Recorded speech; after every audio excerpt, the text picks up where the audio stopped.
सभी को मेरा प्यार भरा नमस्कार। एक बहुत ही महत्वपूर्ण विषय उत्तराखंड की नदियों के किनारे स्थित प्रमुख और नगर और तीर्थ। ये बहुत ही इम्पोर्टेंट टॉपिक है। भविष्य तक आपके यह प्रश्न काम आने वाले हैं प्यारे बच्चों। तो इनको आप देखिए और इसके बीच बीच में मैं कुछ अन्य प्रश्न भी आपको बताते हुए चलूँगा।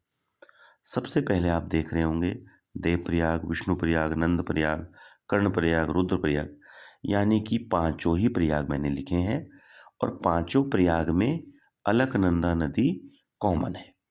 तो जब कभी भी पूछा जाएगा इन पांचों प्रयागों को कि ये किस नदियों या किन नदियों के तट पर हैं, तो एक तो अलकनंदा इनमें कॉमन है। तो याद रख लीजिएगा। शुरू करते हैं सबसे पहले देवप्रयाग से। देवप्रयाग में अलकनंदा और भागीरथी है। यहाँ पर मैं आपको बता दूं, देवप्रयाग में अलकनंदा और भागीरथी का जब संगम होता है तो इस यहाँ पर से इसको गंगा के नाम से जाना जाता है। देवप्रयाग टिहरी जनपद में आता है और ये याद रखिएगा, यहाँ से आगे जब ये गंगा कहलाती है, दोनों नदियाँ बराबर की नदियाँ हैं, इसलिए किसी एक नदी का नाम आगे नहीं चलता है। जब किसी बड़ी नदी में कोई छोटी नदी मिलेगी तो उसमें बड़ी नदी का नाम चलता है। तो जैसे अलकनंदा नदी बद्रीनाथ से चली है वैसे, तो ये धीरे धीरे इसमें सभी मिलते हुए आएंगे। लास्ट में जब देवप्रयाग में भागीरथी मिल जाएगी, उसके बाद अलकनंदा गंगा कहलाती है। वहाँ तक ये बद्रीनाथ से देवप्रयाग तक ये अलकनंदा ही है। आगे बढ़ते हैं विष्णुप्रयाग। विष्णुप्रयाग में अलकनंदा और धौलीगंगा का संगम होता है। तो यहाँ इस दो नदियों के तट पर विष्णुप्रयाग है, कहीं कहीं पर विष्णु गंगा भी मिलेगा। अगला है नंदप्रयाग। नंदप्रयाग में आपको नंद के ही नाम पे नंदाकिनी नदी है और एक नदी तो अलकनंदा ही है, तो बड़ा आसान है याद करना।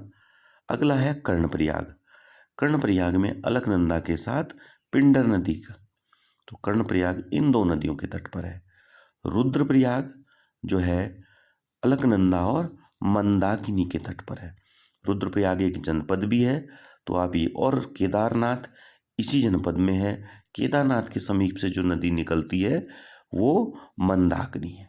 तो जब आप केदारनाथ जाते हैं तो रास्ते में रुद्रप्रयाग पड़ेगा, तो रुद्रप्रयाग में भी मंदाकिनी और अलकनंदा का संगम हो रहा है। आगे ये अलकनंदा के नाम से ही बढ़ेगी। देवप्रयाग से जब आप नीचे को आते हैं तो ऋषिकेश आपको मिलेगा। ऋषिकेश गंगा और चंद्रभागा नदी के तट पर स्थित एक सुंदर सा शहर है और लगभग लगभग पहाड़ से जब उतर जाते हैं तो ऋषिकेश आता है। इसके पश्चात हरिद्वार आता है। हरिद्वार जो कि गंगा नदी के तट पर है, जहाँ महाकुंभ लगता है। अगला है कालसी। कालसी यमुना और टॉन्स नदी के किनारे है। यमुना बिल्कुल गंगोत्री और यमुनोत्री से जब चलते हैं, गंगोत्री से आपकी भागीरथी नीचे आ रही होती है और यमुनोत्री से यमुना, तो ये देहरादून वाली तरफ आप देखेंगे उधर को आती है। और कालसी में सम्राट अशोक का आपको जो है स्तंभ जो है ये मिला है उत्तराखंड में, ये भी याद रखना है।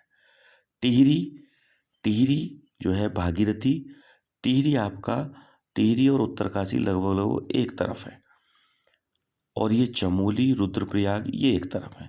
तो इस तरफ भागीरथी और इधर चमोली, इधर अलकनंदा का प्रभाव है। तो टिहरी जो है भागीरथी और दूसरी नदी यहाँ भिलंगना मिलेगी।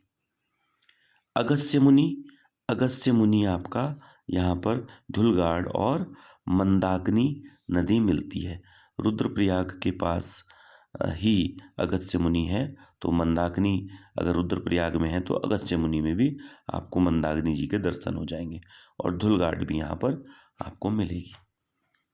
आगे बढ़ते हैं जौलजीबी।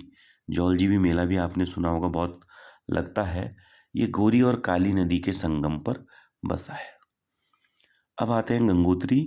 भागीरथी और केदार गंगा नदियों के तट पर गंगोत्री है और गंगोत्री से आगे आप जाएंगे कोई अन्य स्थान इसके आगे आपको नहीं मिलेगा। इसके आगे हिमालय की जो श्रेणी है वही है। तो गंगोत्री में भागीरथी और केदार गंगा। हरिद्वार गंगा नदी के तट पर है। श्रीनगर एक उत्तराखंड में भी है जो कि गढ़वाल में है, तो ये अलकनंदा नदी के तट पर है। पिछली बार ये प्रश्न राजीव गांधी में पूछा गया था कक्षा 5 की परीक्षा में कि श्रीनगर किस नदी के तट पर है। अगला है कौशानी। नाम से ही स्पष्ट हो रहा है कोसी नदी के तट पर है और इसको जो है गांधी जी ने मिनी स्विट्जरलैंड भी कहा था कौसानी को, तो ये भी ध्यान रखना है। और छोटा कश्मीर पिथौरागढ़ को कहा जाता है।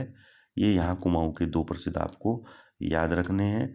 नैनीताल सरोवर नगरी है। टनकपुर आते हैं। टनकपुर में काली नदी है। इसका काफ़ी जो है प्रभाव है, काफ़ी इसकी आवाज़ वहाँ आपको सुनने को मिलेगी। भयानक नदी में कह सकते हैं। इसको शारदा नदी के नाम से भी जाने जाता है। टनकपुर से लगता हुआ उत्तर प्रदेश का पीलीभीत जनपद है, तो ये फिर उधर को निकल जाती है।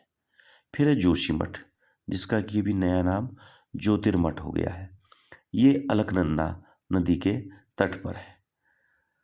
अगला है उत्तरकाशी। उत्तरकाशी भागीरथी नदी के तट पर है।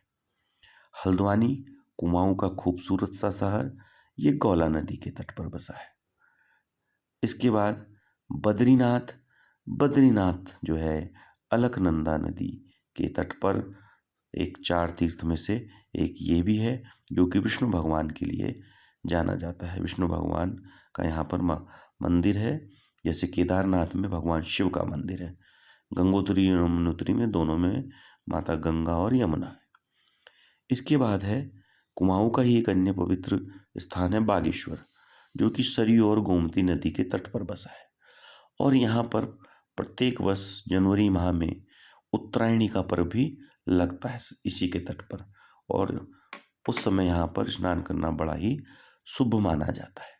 तो ये कुछ नदियाँ जिनके तट पर बसे हुए थे तीर्थ और नगर, ये आपके लिए एक विषय है। इसको ध्यान से देखिएगा और वीडियो को अपने साथियों के साथ साझा कीजिएगा, ताकि ज़्यादा से ज़्यादा बच्चे व अन्य लोग इससे लाभान्वित हो सकें। और चैनल पसंद आए तो सब्सक्राइब कीजिएगा। धन्यवाद।